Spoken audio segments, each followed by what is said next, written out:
Why hello there! I'm assuming if you clicked on this video, you already know what an anti-art style is, but just to make sure you get the full gist of it, an anti-art style is a trend that's been going around in art circles where artists analyze how they draw and then they do the complete exact opposite of it. And I'm participating in it right now because A, it seems more difficult to me than most other art challenges, and B, I haven't left my comfort zone in ages, and that has unfortunately left my art pretty stagnant.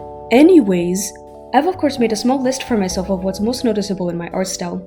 But I also got a little bit of help from my friends to see if there's anything I missed out on. And so far we got big eyes, smug expressions, exaggerated proportions, thick line art, and consistent line pressure, which covers most of what I had in my own personal list. And depending on how I edit this video, you could probably see me incorporating most of these features onto this drawing of Ruby in the background. You might recognize her from my How to Design Your D&D character video. This is her adult design that I'm using in a timeskip campaign, but this video isn't about her lore, so let's get to work on my anti-art style. Now we just have to turn these traits into their opposite counterparts, which means that I'll have to make her eyes smaller, draw more realistically, desaturate the colors, change her expression, etc. You get what I mean. Now I went into this quite scared if I'm being honest. Like I said, it's been a while since I gotten out of my comfort zone and I was so ready for this to flop. But to my surprise, it didn't.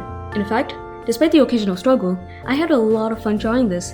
I know, right? An artist having fun drawing? I never heard of it. But no, seriously, it was actually really nice to draw Ruby in a semi-realistic art style.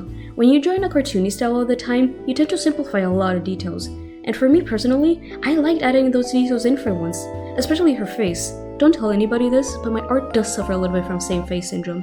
I mean, it's not that I can't draw different faces, it's more so that I have a favorite type of face to draw, you know what I mean? Now on to what I did have problems with, the proportions. You probably already saw in the beginning of the speed paint that I struggle quite a bit with the beginning trying to get those right. I usually draw my characters 3 heads tall, which means that it takes 3 heads to make up their full body. Characters with realistic proportions are usually around 6 to 8 heads tall.